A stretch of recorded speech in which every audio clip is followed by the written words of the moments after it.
1번 목돈. 저는 주식 투자를 이제 S&P 500 ETF랑 리얼티 인컴에 나눠서 원래는 하고 있었습니다. 지금까지의 수익률은 그냥 손해만 안 본 수준이고요. 그렇게 잘하거나 그러진 않습니다. 다만 제가 이번에 회사를 그만두면서, 이번엔 아니죠. 회사를 그만두면서 수입이 없고, 그래서 S&P 500은 다 매도를 했고, 현재는 리얼티 인컴에만 투자를 하고 있습니다. 이번에 또 이사를 이렇게 하면서 빚이긴 하지만 목돈이 좀 생겨서 이걸 투자하기 위해서 어떻게 해야 하나 공부를 좀 다시 해봤습니다. 2번 리얼티 인컴. 결론적으로 말씀드리면 리얼티 인컴에 계속 투자하기로 했습니다. 우선 달러로 투자한다는 게 정말 좋고요. 그리고 여러 배당주들도 좀 비교를 해봤는데 알트리아 그룹이라는 데도 알아봤는데 거기가 말보로를 만드는 담배 회사입니다. 전자담배에 지분도 좀 있다고 하고요. 시가도 좀 만들고 하는데 근데 사실 제가 연초는 안 피우고 시가도 제가 좋아하는 브랜드가 아니더라고요. 약간 싼 브랜드였고 그리고 무엇보다 부채 비율이 되게 높았습니다. 300%였나? 그래서 되게 높았고 그리고 배당을 분기별로 하고 있었습니다. 리얼티 인컴은 매달 해주거든요. 그래서 리얼티 인컴은 일단 배당 킹은 아닙니다. 50년 이상 배당 증가를 해야 배당 킹인데 배당 킹은 아니고 26년인가 돼서 배당 귀족에 해당합니다. 25년 이상 배당금을 계속 늘려왔고 S&P 500에 포함된 종목입니다. 그리고 여러 재무적인 지표들도 양호한 편입니다. 그리고 무엇보다 매달 배당을 해준다는 거 이게 참 좋습니다. 뭔가 월세 받는 느낌이고요. 실제로 월세를 받는 것도 맞죠. 3번 성장주. 장기적으로 봤을 때는 이 성장주들이 훨씬 좋습니다. 리얼티 인컴 주가는 거의 휘박하게 오를 거고 아니면 떨어지거나 배당은 5.6% 정도 세금을 15.4%를 떼면 한 4.8% 정도입니다. S&P 500은 거기에 비해서 연기대 수익률이 한 10%에 배당도 한 1.5% 해주니까요. 정말 아무 신경 쓰지 않고 주식하겠다고 하면 S&P 500이 좋은 것 같습니다. 하지만 저는 지금 이제 수입이 없고 현금 흐름을 매달 주는 리얼티 인컴이 좀 매력적이고 나중을 생각했을 때 S&P 500은 결국엔 팔아서 현금화를 해야 됩니다. 배당이 좀 적기 때문에요. 그리고 그걸로 건물을 사던 리얼티 인컴으로 넘어가던 이렇게 해야 목돈에 해당하는 배당을 받을 수 있겠죠. 그래서 저는 최종 목적지가 어차피 리얼티 인컴이라면 처음부터 리얼티 인컴을 사자 이런 마인드로 리얼티 인컴으로 결정했습니다. 4번 투자금별 배당금.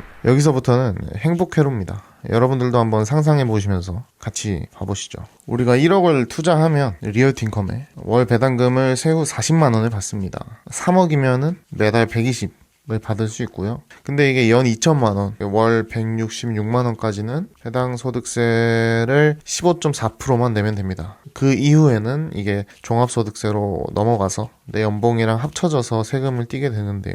이 한계가 3.5억입니다. 그러니까 종합소득세로 넘어가지 않는 한계가 3.5억을 투자했을 때 세후로 140 정도 받게 됩니다. 만약에 부부라면 나 3.5억 그리고 아내 3.5억 이렇게 해서 7억으로 세후 월 280만 원이 따박따박 들어오는 거죠. 그것도 달러로.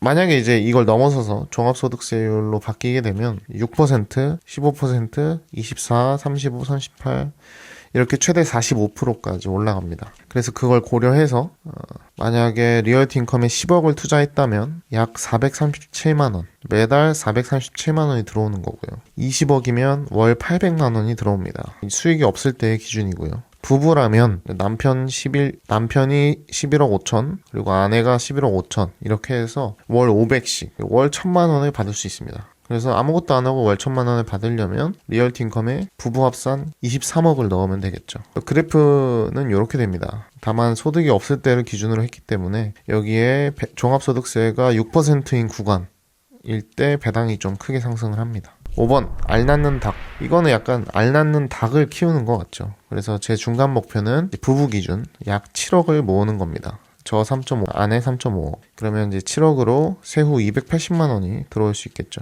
종합소득세와 관련 없이요.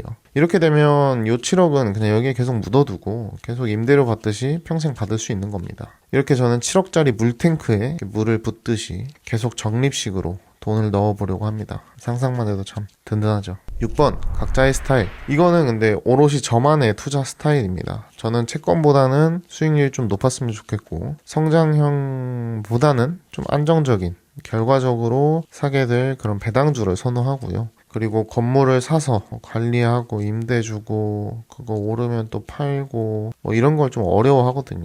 저는 방구석에서 딸깍해서 임대료 받는 거, 리얼티 인컴에서 임대 관리해주고 고장나면 수리해주고 임대료 딱딱 받고 세금 처리 다 해서 저는 입금만 받는 이런 걸 좋아하기 때문에 이렇게 좀 투자 계획을 짜봤습니다. 여러분들은 이제 지금 당장 현금 흐름이 급하지 않으시다면 S&P 500 투자도 좋을 것 같고요. 아니면 개별 종목으로 좀 더 리스크가 있지만 높은 성장률을 기대하는 것도 좋을 것 같습니다. 그리고 이제 중요한 결정, 아직 결정이 나지 않았지만 대통령이 파면되느냐 안 되느냐에 따라서 이걸로 또 달러가 왔다 갔다 할 테니까요. 저는 요거를 대비해서 환전을 좀 미루고는 있습니다. 생각보다 결론이 늦게 나오네요. 네, 여러분들도 각자 맞는 이제 본인의 성격과 맞는 투자법을 찾으셔서 잘 행복한 투자하셔서 부자 되셨으면 좋겠습니다. 감사합니다.